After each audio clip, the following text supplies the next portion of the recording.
Hello. நான் ரொம்ப அப்செட்டாக இருக்கேன். நீ எப்போ சந்தோஷமாக இருந்தேன்னு கேட்குற? தெரியுது. இருந்தாலும் இப்போ நான் அப்செட்டாக இருக்கேன். எனக்கு அலெக்ஸா கூட பேசுகிற காமெடி சீன்ஸ்லாம் பிடிச்சிருக்கு. அப்புறம் புதுசாக ஒன்று கற்றுக்கிட்டேன். சுச்சுவேஷன்ஷிப். சரியா? இப்படி ஒரு வார்த்தை இருக்குன்றதே எனக்கு அந்த அலெக்ஸா கூட பேசும்போது தான் தெரிஞ்சுது. அது சொல்லியிருக்கோம். Alexa, what you mean by situationship? அதில் வடிவேல் காமெடி வந்திருக்கும். என்ன சொல்லியிருப்பாங்கன்னா, ஐயோ செல்லத்துக்கு ஒன்றுமே தெரியலையே, கற்றுக் கொடுக்குற அப்படின்னு சொல்லி டைலாக் சொல்லியிருக்கோம். அப்போ பார்க்கணுன்னு நினச்சா அப்புறம் பிஸியில் மறந்துட்டேன். இப்போ ஒரு ரீல் பார்க்கும்போது ஸோ ஒரு ரிலேஷன்ஷிப்பில் இருந்து எப்படி வெளியில் வரணும், ஒரு சுச்சுவேஷன்ஷிப்பில் இருந்து எப்படி வெளியில் வரணுங்கிறத பார்த்துட்டு இருந்தேன். டேய், என்னடா இந்த வார்த்தையை நம்ம அடிக்கடி கேள்விப்படுறோமே, இது நம்ம வாழ்க்கையிலையும் இருந்திருக்கா? அஃப்கோர்ஸ் இருந்திருக்கும், பட் அதோட மீனிங் தான் தெரில. சரின்னு போய் செக் பண்ணால் அவங்க என்ன சொன்னாங்களோ நான் அதை பண்ணியிருக்கேன். என்னன்னு தான் கேட்குறேன். ஸோ அவங்க என்ன சொன்னாங்கன்னா, ஒரு வேலை இந்த மாதிரி ஒரு சுச்சுவேஷன்ஷிப்பில் நீ இருக்க, அதுலேருந்து நீ வெளியில் வரணும் அப்படின்னா என்ன பண்ணணும் அப்படின்னு சொல்லியிருந்தாங்க. ஃபர்ஸ்ட் ஆஃப் ஆல் அது என்னங்கிறத நான் சொல்லிடுறேன். இப்போ நம்ம நமக்கு ஒரு பாய் ஃப்ரெண்டோ கேர்ள் ஃப்ரெண்டோ இருக்காங்கன்னு வச்சுக்கோங்க. அவங்கள நம்ம கல்யாணம் பண்ணிக்க போகிறோம் அப்படிங்கிறது ரிலேஷன்ஷிப். சரியா? டைம் பாஸுக்கு ஜாலியாக சுற்றுறோன்னு வச்சுக்கோங்க, அது situationship. புரிஞ்சுதான்? So for time being, அதாவது நமக்கு மோர் கமிட்மெண்ட் கிடையாது. ஸோ இஃப் இந்த மனமன மென்டல் மனதில் படம் வந்திருக்கு தெரியுமா? they are in a situationship, they are not in the relationship. புரிஞ்சுதா? அப்போ டே இப்போல்லாம் ஒன்று இருக்கா அப்படிங்கிறது எனக்கு இப்போ தான் தெரிஞ்சுது. ஓகே, இதுவும் நல்லா தான் இருக்குது. பட் ஆனால் இதுலேருந்து நம்ம எப்படி வெளியில் வருது? So I'll be kind of person who will be always in the situationship. எப்படின்னு சொல்கிறியா?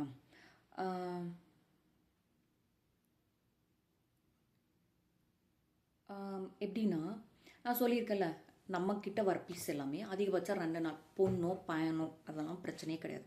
ஆனால் நம்மக்கிட்ட பேசி பழகிட்டு அப்புறம் டக்குன்னு நம்மளே விட்டடிச்சிட்டு போயிடுவாங்க. அதுதான் அவங்களுக்கும் வேலை, நமக்கும் வேலை. அவங்க விட்டடிச்சிட்டு போயிடுவாங்க, அதுலேருந்து நம்ம வெளியில் வர்றது தான் நமக்கு அந்த வேலை. புரிஞ்சுதான்? அப்போ ஸோ அவங்க என்ன சொல்கிறாங்கன்னா, கண்டினியூஸாக ஒரு பர்சன் கூட பேசுகிறது, கண்டினியூஸாக ஒரு பர்சனை பற்றி நீ நினச்சிட்ருக்கிறது, அடுத்தது இது என்னது, அவங்க கூட எடுத்துக்கிட்ட பிக்சர்ஸ். ஸோ இதில் எனக்கு என்ன ஆகும்னா, மோஸ்ட் ஆஃப் த டைம்ஸ் முதல் 2 விஷயம் நடக்கும், அந்த ஃபோட்டோ செக்ஷன் நடக்காது. ஏன் அப்படின்னா, இனிஷியல் டேஸில் நான் ஃபோட்டோ எடுக்கணும்னு நினச்சிருக்கேன். பட் ஆனால் அதில் யாரோ ஒருத்தர் சொல்லும் போது என்ன சொன்னாங்கன்னா, எதுக்கு இதை மெமரி கிரியேட் பண்ணிகிட்ருக்க, இது இந்த லைஃப் எவ்வளோ தூரம் போகும் அப்படிங்கிறது தெரியல. அதான் சொன்னாங்க. ஏன் தெரியல? ஸோ அப்போ அந்த சொன்ன பீரியடில் எனக்கு அவங்க என்ன சொல்ல வராங்கன்னு எனக்கு புரியல. அப்போ மேரேஜ் ஆகலை. ஸோ நான் ஃப்ரெண்டாக தான் பேசிகிட்டு இருக்கேன். ஸோ ஒரு ஃப்ரெண்டாக பேசிகிட்டு இருக்கும்போது நம்ம ஏன் பிரியணும், நம்ம ஏன் அந்த இதுலேருந்து வெளில வரணும் அப்படிங்கிறதெல்லாம் நான் மீன்ஸ் அது எனக்கு ஸ்ட்ரைக் ஆகலை.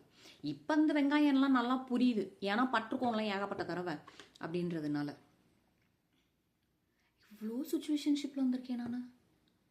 இங்கே இந்த புது இடத்துக்கு வந்ததுக்கப்புறம் எவ்வளோ பேர் ஒரு பொண்ணு கூட பேசிகிட்டு இருந்தேன். I means she was taking care of me all the way.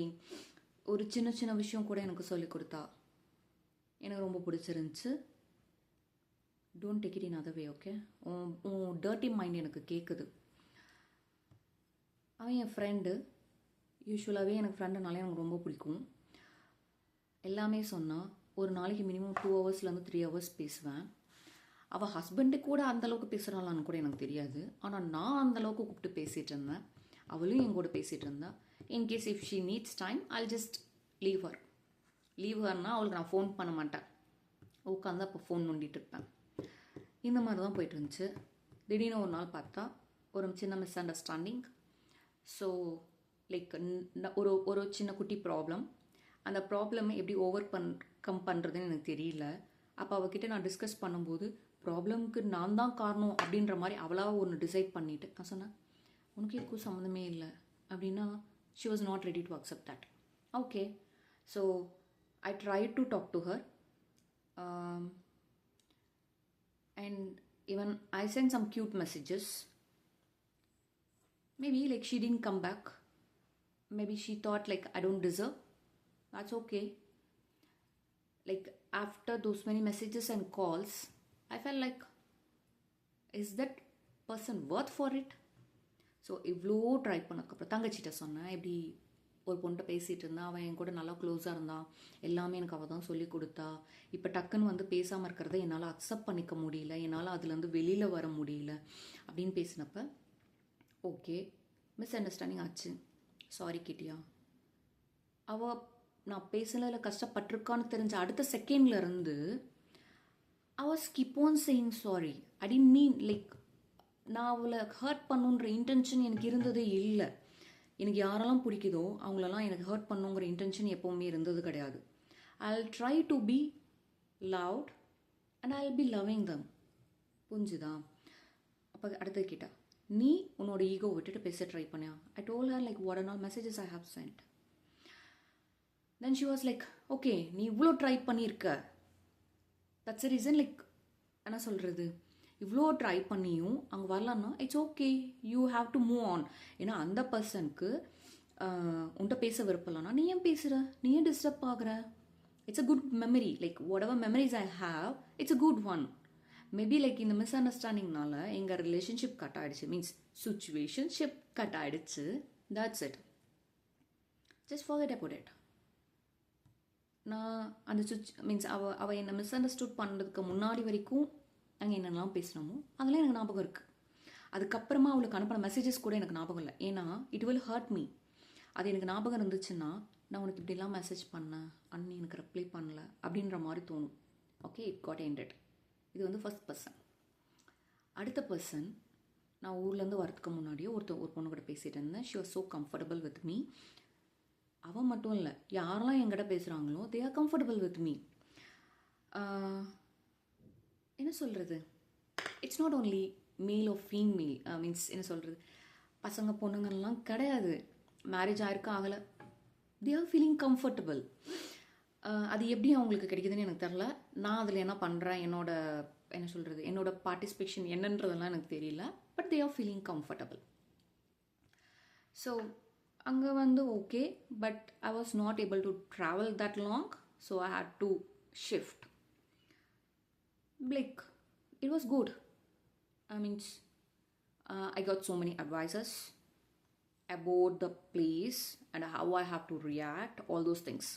It was a nice advice. I'm taking it in a positive way. Actually, it hurted me initially. அதான் சொல்லணும். ஏன் அப்படின்னா அவங்க சொல்லும்போது I was not able to accept that fault. Means என்னோட ஃபால்ட்டை என்னால் accept பண்ணிக்க முடியல.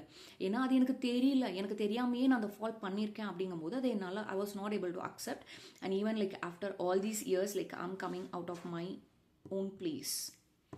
நான் அம்மாவை விட்டுட்டு அம்மா வீட்டிலேருந்து என் ஹஸ்பண்ட் வீட்டுக்கு போகும்போதே அம்மாவுக்கு அடிபட்டுருச்சுன்னு சொன்னல. After all those years I was spending lot of time with her. சடனாக என்னால் போகும்போது அந்த இதுலேருந்தே எனக்கு ஒரு 3-4 டேஸ்க்கு மேலே ஆயிடுச்சு. இல்லை நான் ரியாலிட்டிக்கு அந்த ரியாலிட்டி, அதாவது இது ரியாலிட்டி, நான் இதில் இருக்கேன் அப்படிங்கிறது எனக்கு அண்டர்ஸ்டாண்ட் ஆகிறதுக்கே 3-4 டேஸ் ஆயிடுச்சு. That was very hard day, hard times. டைலாக்லாம் பேசுவோம்ல, ஏன் நீலாம் அம்மா கூட இருந்தால் தான் தெரியும் ஆச்சா போச்சா. பட் இந்த மென்டாலிட்டி வந்து எனக்கு கல்யாணம் பண்ணும்போது கூட இல்லை. ஏன் கேட்குறியா? ஏன் அப்படின்னா I know that I will go on one day. But அவ்வளோ டைம் டே நைட் எல்லாம் இன்ச் பை இன்ச் அம்மாவுக்கு நான் பண்ணிகிட்டு இருக்கும்போது அவங்கள விட்டுட்டு என்னால் வர முடியல. I was feeling so bad and sad. But I was able to come out of that situationship. It's not a situationship like mom and டாட்டருங்கிறது. It's not the normal thing. But still like அந்த ஃபேஸை எனக்கு cross பண்ணி வரதுக்கு எனக்கு time ஆச்சு. அடுத்தது I got so many other people. Like let me talk to you later. Means எனக்கு என் மாமாட்ட இருந்து கால் வருது.